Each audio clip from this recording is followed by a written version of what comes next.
Welcome to the Leadership Conversations podcast. I'm your host, Jonno White. I'm the founder and principal consultant of Clarity. We are an Australian-based consultancy that works with leaders around the world, and our passion is to invest in people to become everything they're meant to be in order to fill the world with healthy organizations that people love to work for and customers line up to buy from. The goal of this podcast is to invest in you and your leadership. If you're just joining us for the first time, then feel free to check out consultclarity.org. That's our website, consultclarity.org. We have so many free resources on there, the most popular being our 7 Questions on Leadership series. We've had more than 1,500 leaders from around the world in all different sectors give their in-depth answers on leadership, what books they love, what they found most challenging, the most meaningful stories, how they structure their time through the day. That's free, so go and check it out. And we'd love to interview you about your leadership. I believe you have advice from your experience, your context, and your life so far that is important and can help other leaders. It's also a great way to give back. It's free to get involved, and you can do so by going to consultclarity.org/7-questions-interest, or just Google consultclarity.org 7 questions interest and fill out the form that pops up. We have a free resource for you on our website. It's called Leadership Survival Guide. It's a 57-page ebook. It has interviews with 10 world-class leaders, and you can go to consultclarity.org. It's right at the top, and get that today. We also have a daily email that we send out to over 15,000 leaders, and that email contains the highlights, our best content from our podcasts, our blog, my book, the books that we're loving that are out there about leadership. It's also the best way to get access to our masterclasses and workshops before anyone else. And there's also exclusive and limited special options just for subscribers. And you can subscribe by going to consultclarity.org/subscribe. Now, my gift to you is to work incredibly hard to provide the best leadership content I can to invest in you and your leadership. So if you're finding our content helpful, if you find this podcast helpful, then your gift to me could be this. If you do find it helpful, then write a review or rate our content and make sure you subscribe or follow. I can't emphasize enough how helpful that is. It really does help us to get the word out there so we can invest in more leaders to become everything they're meant to be. It also means a lot to me personally when people like you and people in our community share our content on social media. So if you do that, then please do look for me, Jonno White, to tag me, and look to tag Clarity on whatever platform you're on. And our team, including me, I'm always looking to see when people have mentioned us so that I can engage with you. And also we look at sharing content. So if you write something about something we've done, there's also a good chance we'll share that with our followers. So if you could do that, that is a massive, massive help as we try to invest in as many leaders as we can around the world. Last of all, you can check out my book about how to deal with difficult people even if you hate conflict. It's called Step Up or Step Out. It's available on Amazon. You can just look up Step Up or Step Out Jonno White, or you can go to store.consultclarity.org/book and check it out there. I have coached leader after leader after leader, and in more than 50% of the sessions, this topic comes up. How do I deal with this person? I'm finding it really difficult, and I just want to find a way that doesn't blow up to just to have a difficult conversation, to lead them better. How do I do that? There's a 3-step process that I outline in this book that I believe can help you. Okay, let's get into today's episode of the Leadership Conversations podcast. Enjoy.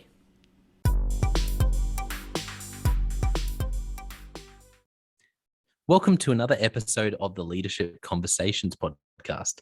Today's guest is Ugo Bataillard. He is the founder and CEO of GourmetPro, and he's now based in Tokyo. But as we just discussed before recording, he did spend some time studying in the beautiful Brisbane, where I'm based. I always love to give a shout out to Brisbane. Ugo, welcome to the podcast. Thank you for inviting me. Well, first of all, I gave a little bit of an intro there, but can you tell our listeners about what you do in your role and what you do at GourmetPro? All right. So I'm founder of GourmetPro. So I founded the company 2 years ago, end of 2019, and I'm the CEO. So basically, I try to have the vision and recruit the right people, and somehow provide the right service for my clients. That's what I do in my Amazing. organization. Yeah. Well, thank you for telling us a little bit about what you do in your role. And we will hear a bit more about Gourmet Pro through today. But interested to know some of your story, Ugo. What is, as you look back, even all the way back to childhood when you were growing up, are there any moments from that time of your life that really stand out that shaped you to become the person and the leader you are today?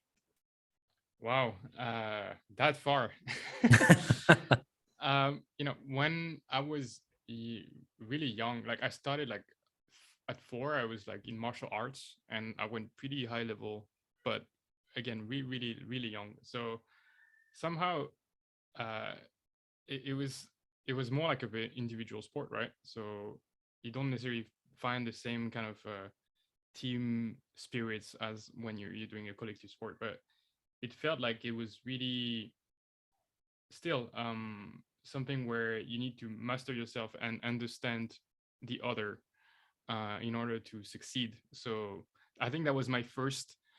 I'm not. I won't say like necessarily leadership, but like experience with empathy and trying to understand the other person and respect the other person like through some discipline, right? Mm. So What I was think it that was about? Why did that?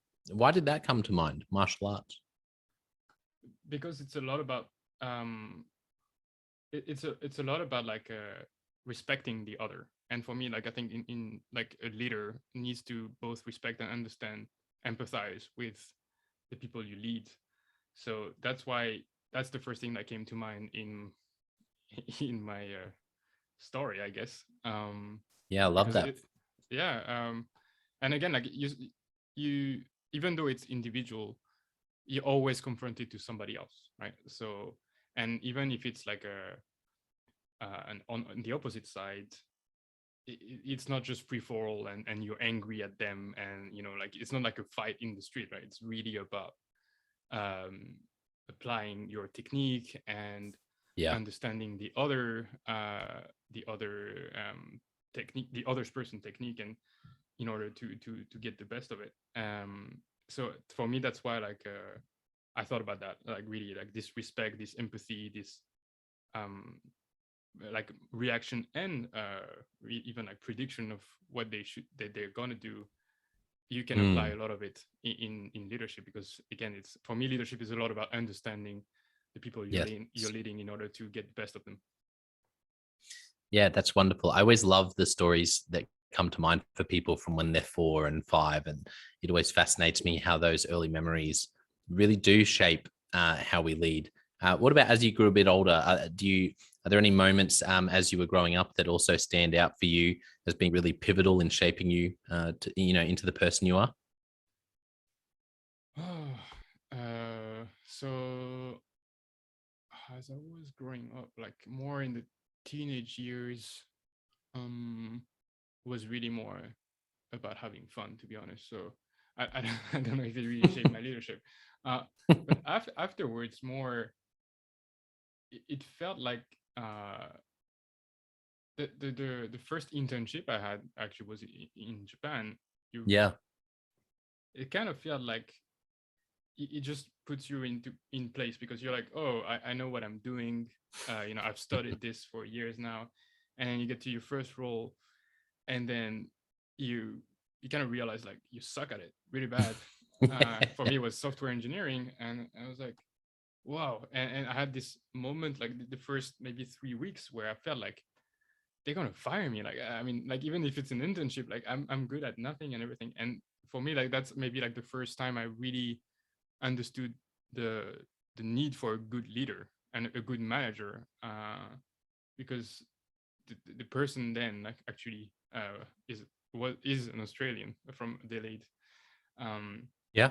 yeah, and it really like took this role of mentor, and just like made me feel safe, safe at failing, safe like trying again, trying always doing to push me. And yeah, that really like gave me confidence I needed to start my career basically, even though I was not even uh, uh, a full-time person yet. I was just an intern, but yeah, it really, I think it was really beneficial for me at the time. Yeah, that's wonderful. I love hearing about mentors and great leaders. Are there any moments that come to mind of how, that leader, that Aussie, led you that really come to mind that were particularly important moments where you saw, a situation handled well, or you thought you were in trouble for failing and just approached you differently? Like any moments that really stand out in how you were led during that season? So I think like, yeah, like I was saying, like I think at around the third week, I kind of like felt like I had nothing, and like I didn't make any progress in what I was supposed to do. And I just had a conversation with him, whereas like I don't know if I can do it. I mean, like I keep reading documentation. I keep just like being locked in this situation of like I don't know where to start basically. And at that time, like Yeah. really like the the advice was more like, just let's just break into small pieces and just start with one small piece and then go from there. And so this idea of like, you see this big problem. Yeah, I mean, it's really cliche, but like when you're starting, that's the kind of stuff you've never heard about, like how to break down a Yeah. big problem into smaller pieces, right? And I was like, yes, okay, let's do the first step. The first step is what? Even just like the first question is like, what is the first step? And instead of thinking like Yes. resolve this whole problem, and we went through this together, not like solving the problem, but just like breaking it down, and that felt like really, yeah, reassuring. And I'm like, oh, I can do it. Maybe I can. I may have the chance to do something. That's so good though, because it's not just working out what to do. It's having someone. Sometimes I know for me, I've been in exactly the same, like the same mindset where you're looking at something and you're going, I can't do this. This is too big. Well, you're not even thinking it's too big. You're just thinking, I don't see how I'm going to do this. It seems Yeah, impossible. And it's the person with a different perspective who can help you even ask that question. Well, what's the first step? yeah, Sometimes just having that person external to you asking you that question and not just going, oh, you'll work it out and moving on is massive. yeah, yeah, That's amazing that sticks in your mind so much. yeah. Of um course, yeah. anything else? Like I'm always interested to know, what was it about how you were led that you think made it so positive? Are there any particular patterns? Are there any particular moments in how things were handled that you go, oh, actually that was really helpful, or that was particularly meaningful to me? So there are several, but like another one like I had later with another person, another leader, like this guy, a British guy who I really respected because he was really great at what he was doing. He was a PhD, and he was good both in terms of just the technical aspect, but also the like taking care of us. Like really this aspect of every time there was a win, he was always trying to push the credit to us, and every time there was a problem, he was always there to support us. And one particular moment of the bad times where when I was younger, I was really like impulsive and kind of and really everything would need to be black and white. And at some point, like I got in trouble with uh, like a really higher up in the hierarchy, who just like for me, like he was not like honest in our discussion, and it brought like it led to like some big, not misunderstanding, but really more like misinformation. And I got super angry, and I just like stormed in the CEO's office, and I just said like, this is not possible. I just really like uh blamed the other guy. And I was like, after that episode, I was like, I'm gonna get fired, or I don't know, it was really really bad. But somehow my manager stood up for me, and I was fine, right?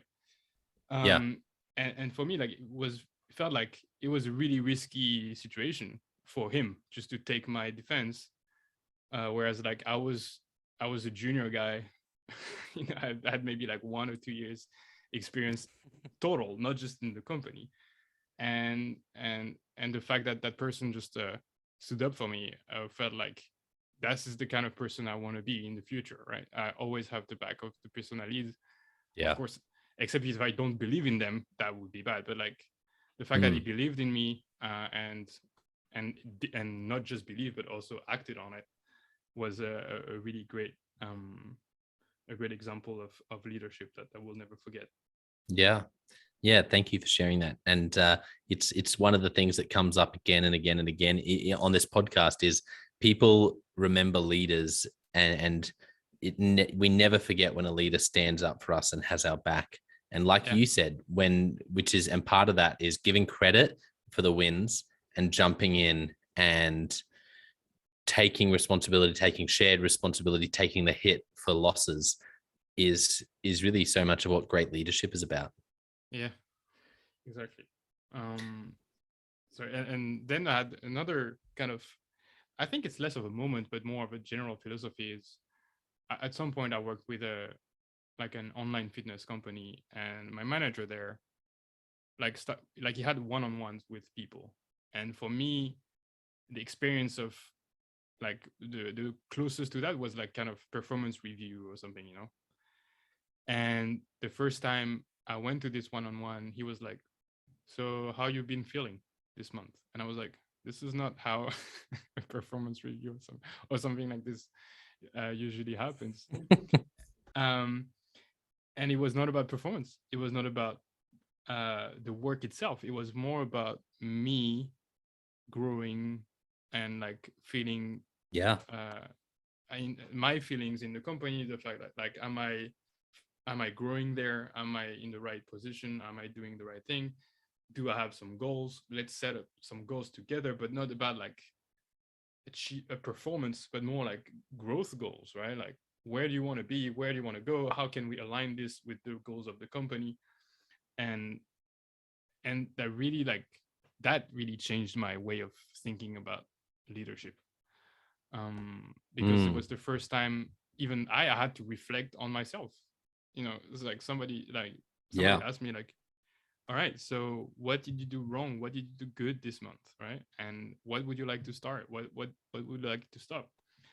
So I was like, wow, never thought about that. No. You know what I love about that though, Ugo? I love that the story, it's not even about how significant the journey was that you went on with that leader. I Yeah, think so many of us forget it's just like the fact that you were asked those questions authentically stuck exactly. out to you.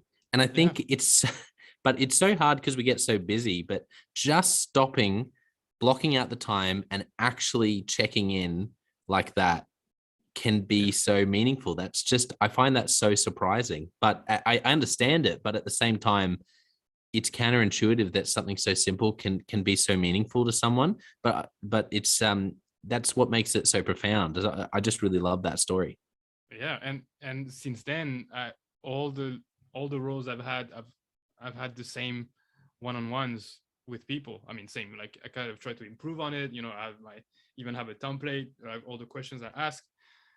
But yeah, it's something that I will keep my whole life. You know, is that's the way I should work with people. I should always spend some time, like at least once a month, hopefully, asking them the questions about how they're feeling, how they're good, like what would they like to change, what, and help them.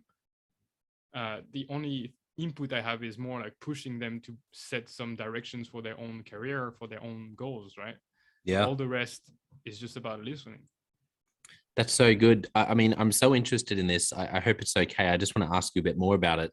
Can you tell listeners how you structure that meeting? Just because I think this is something a lot of us can get better at. We can get better at our one-on-ones with how we run them for the people we lead. So, what is a one-on-one? I know you just mentioned a few things there, but can you break it down for us what you do in a one-on-one with one of your Yeah. team?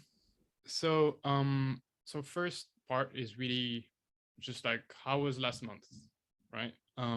So I try to keep it as open as possible. Just like how did you feel last month? and just like try to like kind of an interview, right?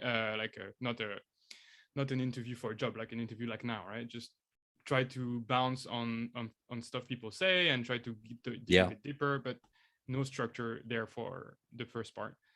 Then and then after that, like we look at the previous one-on-one, like what we try to set as goals, or stuff to start, and like which I'll explain later. And just look at what was done and what was not done based on those, right? And Yeah, it's good. afterwards, there is like really set the goals, which will be reviewed next month. And that like first is more abstractly just say like, okay, what did you start this month that was great and you would like to keep doing? Then what are the new stuff you would like to start trying maybe? And finally, what are the things you would like to stop, like you think that are not good for you? Yeah. So And simple. yeah, it's really like a scrum, like, you know, retrospective of it, you know. Yeah. And afterwards, based on those, try to refine them into goals. And for me, the difference between start and stop and the goals is like the goals needs to be verifiable or at best quantifiable. So for example, if I say like I would like to start reading about, I don't know, negotiation. Okay, so that's a start. But then like, okay, now let's make it a goal. So all right, how many pages do you need to read this month? It could just be like Yeah. this.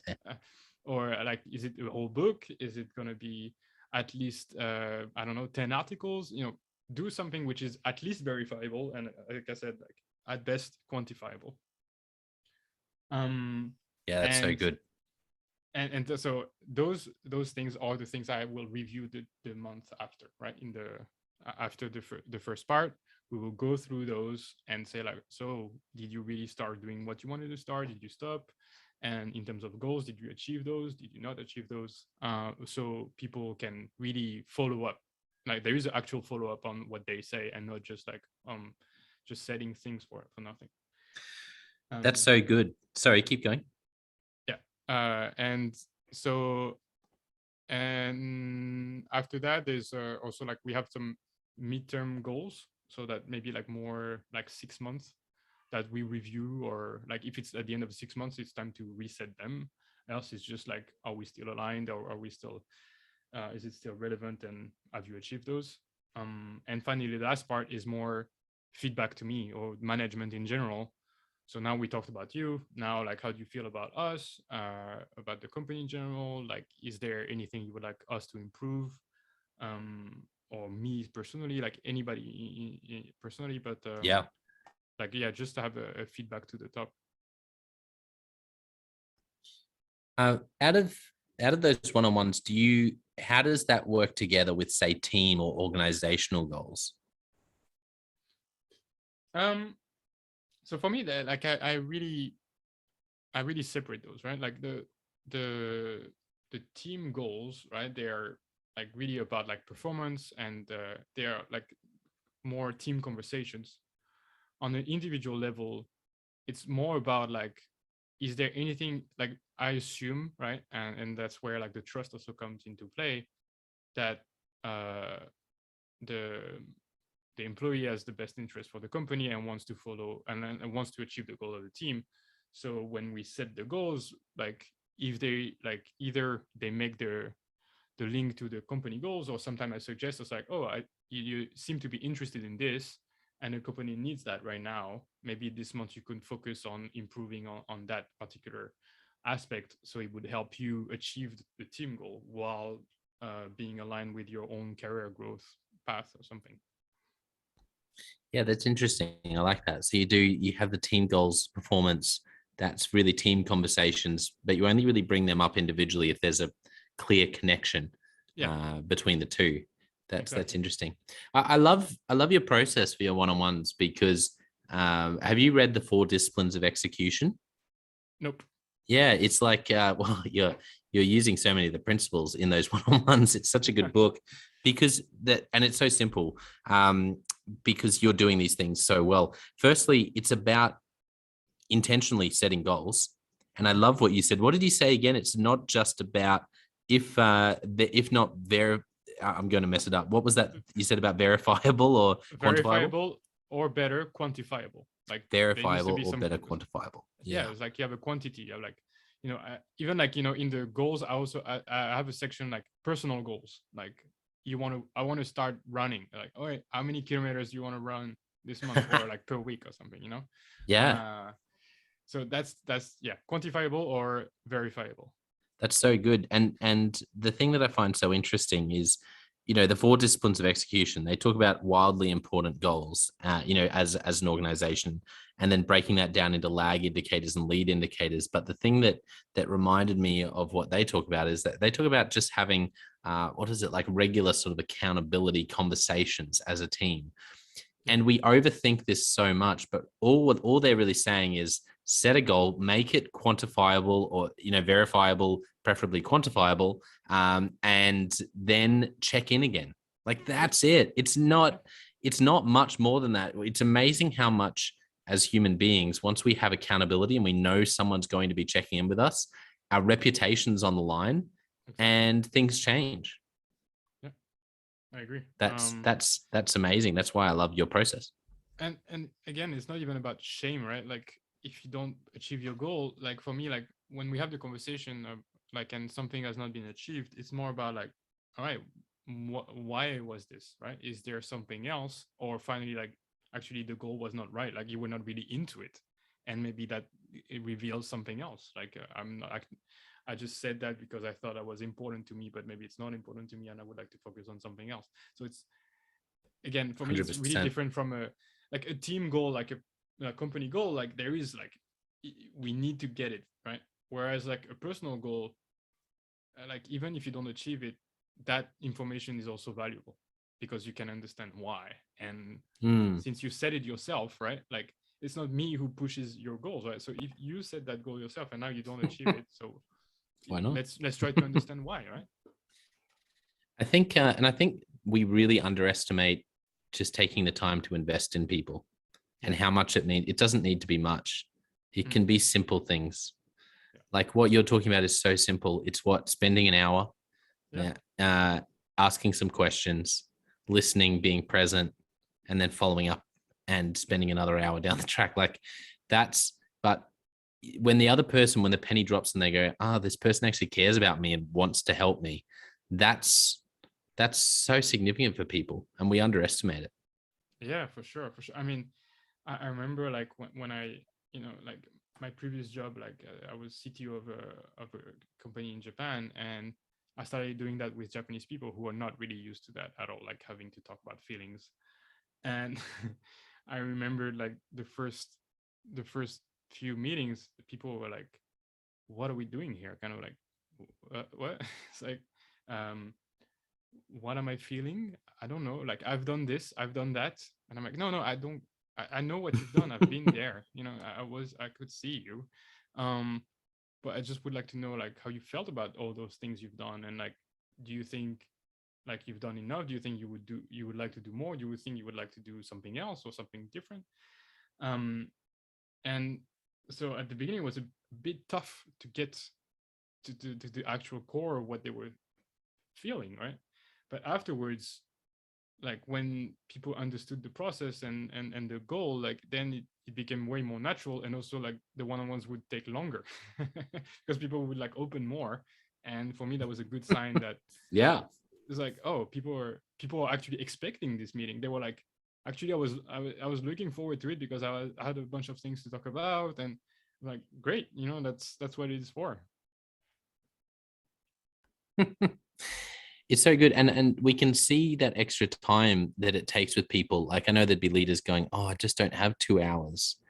And we just need to change our mindset and realize this has been the biggest aha moment for me through this podcast, is hearing great leaders talk about how leadership is about supporting your people. It's not about your people supporting you and doing things for you. Great leaders, they get in and they support their people. And I think if you view it through that lens, then sacrificing those 2 hours to get in there and help that person and invest in them is such an investment. It's not a cost. It's an investment, because if you can support that person, to go to another level, not just for the sake of the company, but even just for the sake of just being a good person and investing in another human being. But there is also such a business payoff because people, we're so loyal to someone who does that for us, and it can make the difference. Like it can make the difference between someone leaving or staying, or being there, still being around when you finally have the chance to give them that opportunity that hasn't been there. It's you don't want to do it just for that reason, but it certainly does it is a wiser move. It's the wisest thing to do, I think, as a business owner, business leader, is to invest the time in your people and support them, because it comes back to you in spades. I agree. I mean, like for me, even being purely pragmatic, like you said, it's an investment, and I feel like it's totally worth it, and I know that it will pay back no matter what, and it will pay back both in terms of business but also personally, because Yeah. I think, like for me, like I get really personal in the teams I'm engaged with, and maybe that's also a fault.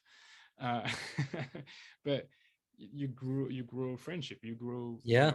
attachment, and then your team is more like closer together just by being closer in general and understanding each other better. One of my favorite things someone said on the podcast, I think it was on the podcast, is they said you want to hire people who, if you saw them on a Saturday at the mall, you wouldn't avoid them. And I think that's so true. Like at the end of the day, people say you don't want to be friends with your people. I'm like, well, at the end of the day, you just want to hire amazing people. You want to lead them really well. And that means difficult conversations. And that means, like, whenever you trust, there's going to be hurt. Like, that's life. So you're going to be hurt. There's going to be pain at some point. But hire incredible people that you can do life with, so that when you turn up to work, when you have to do extra work and work on a Saturday, you're looking forward to it because you really love spending time with them because they're good people. Like, I think that's, to me, there's no other way. That has to be the best way to do work. And I don't really buy into the opposite view, which is that, a bit more cynical, that you can't be friends with the people on your team. I do believe that if you lead well, if you truly know yourself and you're not afraid to admit mistakes, and you can give clear expectations and feedback along the way, you can have great friendships with people that you're leading and have difficult conversations with them all at once. So I mean, like, so many things I want to react on this, but one is, maybe when you have a big corporations, you can afford not being friend with the people you work with. But when you're in a startup and you're like three people just like battling for survival, I mean, you don't have a choice. You need to appreciate each other, or because you spend so much time together. You have to do long hours, and you always working together, even in a remote setting somehow. That if you don't like the other people you work with, just don't do it. It's not worth it, right? Like, it's so hard already to have a successful startup. If you do it like every day, you have to suffer from like just being with people you're with. It's like, I wouldn't do it myself. I would like, no, I'm sorry, but like, this is not what I signed for. Yeah. um, and the second thing I want to say is, I forget. Yes. There's one pitfall though that you should not fall into. Is that you should not be afraid to give feedback. Like, Yes. for me, like, this, like, how does it call it, radical transparency concept of, Yeah. you need to be like, when there is an issue, you should not be afraid to tell that person. And as long as you set that up from the start in the relationship, and it's part of, like, it's one of the constraint of the relationship, like maybe compared to a family member, where you will always like be a bit more careful. With team members, you cannot, and again, like, especially at the beginning when you're not many people, you cannot afford not to tell when something is not right. And it's hard both to give and to receive. Yes. So you need to also be sure like the people can receive, like, else they, I mean, for me, like, if people cannot receive the kind of feedback we have some, like, everybody can have some time, that won't work. And in the first interviews, I'm like, that's one of the things you need to agree right from the start is like, we need to be 100% honest and brave about it. Like, Yeah. so the only thing, like, of course, you should make constructive feedback in a sense, like, it should not be just about the person. It really, like, it's about the goal, right? And assume that everybody wants to achieve the same goal. And but sometimes people do it the wrong way, or so they don't realize something's wrong, and you need to be able to tell them. And at the same time, I expect people I work with to tell me right away if they feel something's wrong with me, right? Because I'm like, if you're not satisfied with me and you don't tell me, then you're just gonna fester, and I won't be able to improve. Maybe I will do something really wrong for the company, but also yourself personally, you'll keep feeling this Yeah. resentment somehow, or frustration, and maybe leave simply. And I can't afford that. Yeah, you're right. I think it's and that's the beauty of what you just said. I think there's some things there that are great. It's a great litmus test. The first thing is, if you want to be a great leader, the first litmus test is you have to be willing to give feedback regularly Yeah, and honestly, and receive feedback yeah, regularly, honestly, and the higher you go up, the more power you have as a leader, the more control you have over what feedback you get. So you need to be more intentional and very, very intentional to make sure you're getting true feedback from your people. And then it's a key to hiring. Like, that's why I love what you said. You want to hire people, only hire people who are willing and brave enough to give feedback to the boss, yeah, when it's invited, and who will take and receive and be brave. It's not that they won't overreact sometimes or be defensive, but generally have a propensity and emotional intelligence level where they can take feedback. And if we just did those things and just hired, if we led from a place of giving and receiving feedback and hired people who can give and receive feedback, that's they're crucial. I really can't think of many things that are more important than that when it comes to a leader leading well and people being right for a team. yeah. Same for me. It's all about that. And again, like, the more you have like conversation with people, the more they will trust you too. That your feedback is, like, it's not about like, pushing them down or like shaming them or anything, but really about achieving the goals, uh, we have set for ourselves.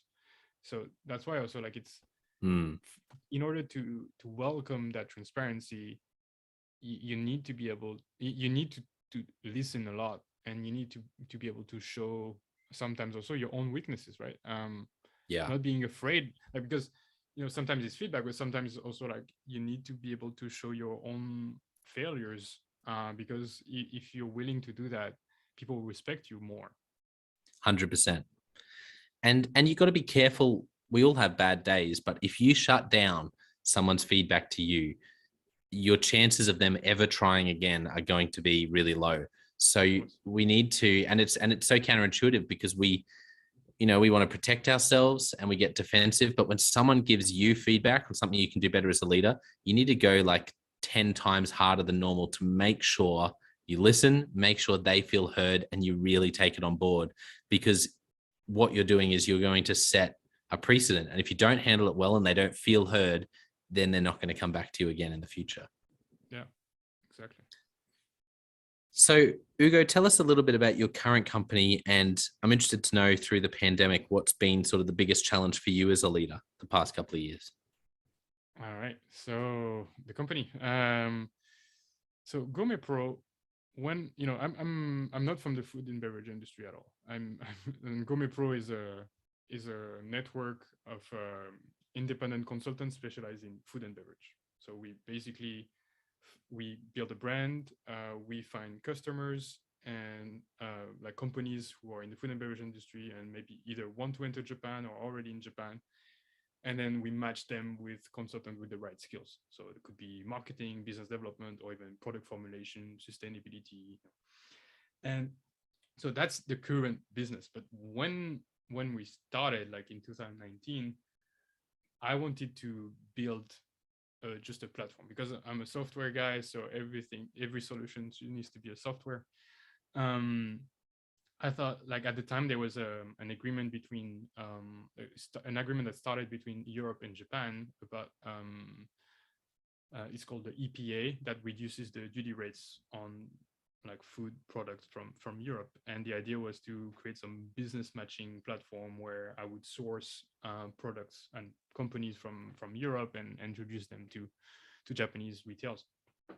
But like instead of building, which would have done 10 years ago right away, I thought I started like interviewing people, going to trade shows, and realized that there is way more difficulty than just the introduction of finding the products, but there's a whole thing about regulations. There's a whole thing about like adapting the products or find the right distributors. And so instead of going there, we just decided let's just be consultant in food and beverage market entry and understand like what are the issues. So did that for a year. And when we started, there was COVID. So we started in October 2019, and then March to June, COVID starts, and we had no business at all for 3-4 months. So we just like wrote some reports. We had one around the retail distribution where we had like there's like 100 chains of supermarkets in Japan, and we did like a profile for each. Really had a lot of time on our hands. But afterwards, like the food producers started working again because some workplace limitations were lifted, but all the food service industry, the restaurants and even the resorts and stuff were still closed, especially in Europe and US, whereas in Japan or Asia in general, like there was a bit more potential. So we got an influx of customers then that just wanted to enter Japan. At the point where we had enough, I mean, we had too much work. We were just like two, and like we were three, and too much work. And my point was like, are we gonna grow this consulting agency or trying to find a more scalable business model? And for me, I wanted to really build something more than just like doing consulting. So that's where we shifted the business model from being a consulting agency to basically outsourcing the consulting to independent consultant and work on the scalability issues. So somehow like Wow. trying to, So the difficulty there is to provide, like to have a mechanism of quality control. Like when it's your own company, right? You verify everything that is delivered. Whereas like when you have independent consultant, if you want to scale, you need to more let them lead and somehow trust them. So it's all about a better vetting process and potentially some fallback mechanism if something is wrong, like replacement right away. Or so that's kind of challenging. But the first challenges we had was more about communication and expectations. So kind of like it's a bit similar to leadership issues in a way, because we had the first projects, and like since we were still like in this vibe of like leading project ourselves, like when we started to have like consultant involved, they didn't feel like they were the main leader of the project. So the clients were talking to us, then we were talking to the consultants didn't feel like really invested, and we were really trying to get out of that relationship. So that took a while. Also, like afterwards, the clients didn't really understand, like, so what's your position here? Like, what are you doing here? Like, I could just talk with that consultant right away. I was like, yeah, but we found that consultant and we have them. That's the kind of service we provide. So all of this, like both in like communication directly with the client, the building of the brand itself, like what do we write on the website? Like, how do we define it? Is it a network? Is it a marketplace? Is it freelance consultant? Are they independent? So all of these details, like it's really hard because when you see in the software industry, you have like Total, for example, which is really well known, that has exactly that business model. And for me, that's my benchmark. But for the food industry, which is way more legacy, people are like, well, so you're a consultant, but it's not you. it's independence. Like, what is this? Um, so, so yeah, it really took a while to hone the messaging. Yeah. That was And positioning, did you have to, was it just, so did you feel like your positioning was right, but you just needed to message it the right way so people understood it? Or did you have to change your positioning? so. We had to, like, the positioning was right in a way, but at the same time, you go from 100% revenue to, like, a margin like 25% or something, right? And like at one point, like, you need to, like, quadruple your number of projects in order to do the same amount of money. So there's also like a problem of always marketplace of where are we taking a lot of small projects, or are we taking fewer big projects? And like, when you start, it's easier to do fewer bigger projects, because you have more time to figure out all your processes and stuff. But at the same time, the sales cycle for those are really bigger. So right now, it's all about finding the right balance. What kind of projects do we want? Or what kind of project do we need? What kind of project do we want? And for me, like, even like in terms of inside the food industry, I'm really more interested in innovation, and that's why I want to lead the company into. Yeah. And that's and so that's why, like, at the beginning of when we switched the business model, like really beginning of 2021, at the same time, I wanted to switch the image from this boutique consulting agency to something like a startup almost, right? Like we're not really a startup, but we try to be, and it, like, more focused on innovation, having a innovative business model, but also interest in innovation. And that's when we started, like, Market Shake, this newsletter just about the food tech, the food industry, like, and use our experience as consultant ourselves to give information that we would have thought useful if we were working for those clients. So really, like, for example, plant-based product, go Mm. in the supermarkets in Japan and look at what's on the shelves and take pictures and, like, show them to our readers. So really practical things. Even, like, interview people, like, not trying to do like a numbers, but just interview real people and ask them, like, what do you think about this? Like, we did something on insects. What do you think about eating insects? And just, like, get their feedback. It's like, ugh, oh my god, I would never have an insect. Or maybe if it's in a powder thing. So that's also, like, maybe it's less of a need, but really a want of changing our positioning towards more innovation. Yeah, that's so interesting. Well, what I'd love to do, I'm just enjoying this conversation so much, and what I'd love to do is invite you back for another conversation, Ugo. And what we can do is down the track, let's catch up again, and we can hear a bit of an update of what's happened and how you've taken some of the things you're doing at GourmetPro to the next level. And also what we'll be able to do is get into Leadership Express then, because I do want to ask you a bunch of questions, but I just enjoyed our conversation today too much. So I ran out of time for that. But No problem. if people want to contact you, if they want to get in touch with you and your company online, what's the best way for people to find you? LinkedIn, Twitter, and GourmetPro. So LinkedIn, I'm at Ugo Bataillard. Say my name. You just write my name, and there's no homonyms, so it'll be easy. The website is GourmetPro, so GourmetPro.co. Sorry, we don't have the .com. And yeah, those are the two main places you can find us. Yeah, beautiful. Well, I want to thank our listeners for tuning in.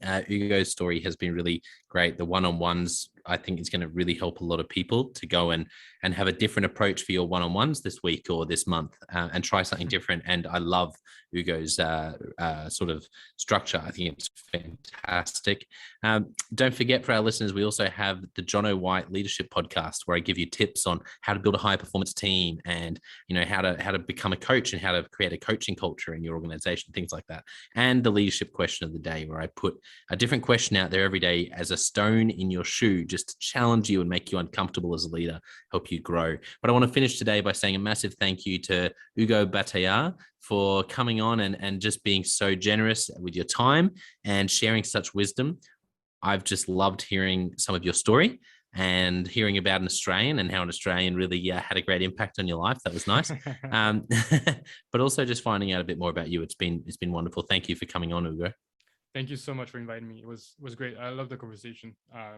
Questions were really interesting.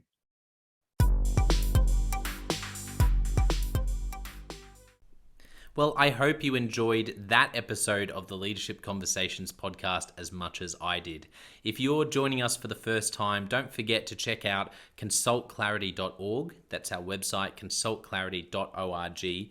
We have so many free resources on there, including our 7 Questions on Leadership series. We've had more than 1,500 leaders from all over the world in all different roles, in different industries, answer these 7 questions on leadership, and leaders give these in-depth answers around how they spend their time, a book that's been significant for them. It's just a gold mine. It's completely free to access, so go to consultclarity.org and look for that. We'd also love to interview you about your leadership. I believe your experience, your life, your context means that you have advice on leadership that other leaders can learn from. Yes, you. If you're going, not me, well, no, I really believe you would have something to add. So if you're looking for a way to give back, it's completely free to get involved.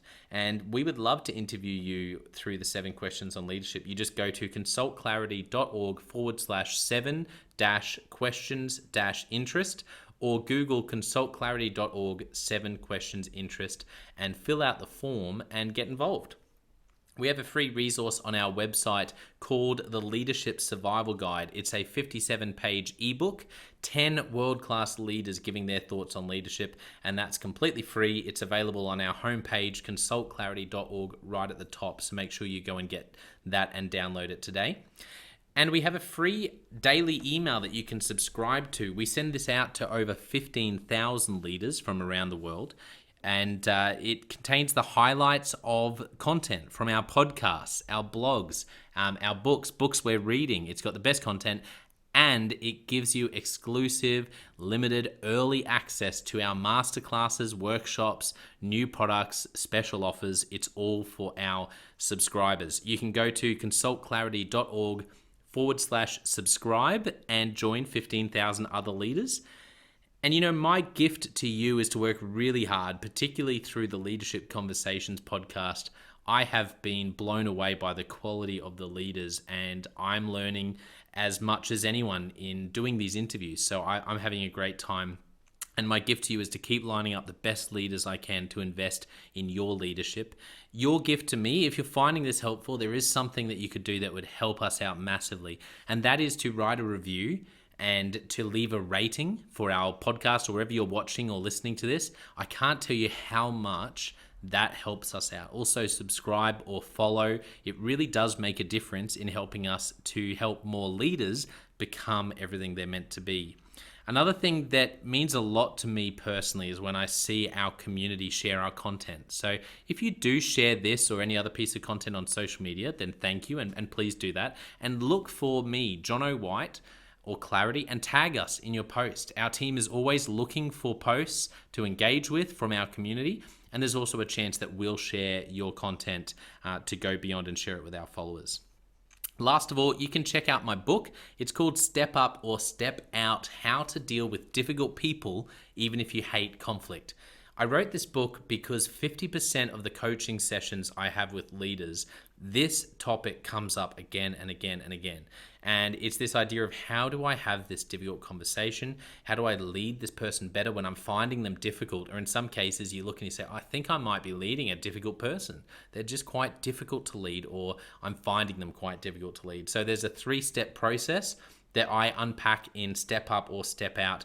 And the amazing thing, and I've literally done this myself, and I've heard it anecdotally from other leaders as I've coached them, is that if you follow this process, you will see that person step up and change their behavior or make a decision, which is to step out some of the time. 95% of the time, people will step up or step out in just 4 weeks. And I stand by that. It's you have to read the book to understand, but I really do believe in it, and I've experienced it firsthand. It works. So you can go to Amazon, look up Step Up or Step Out Jonno White, or store.consultclarity.org/book. Well, thank you so much for listening. We're going to be back with a new episode next time of the Leadership Conversations podcast. And I hope today has helped you to take another step towards becoming the leader you're meant to be. See you next time.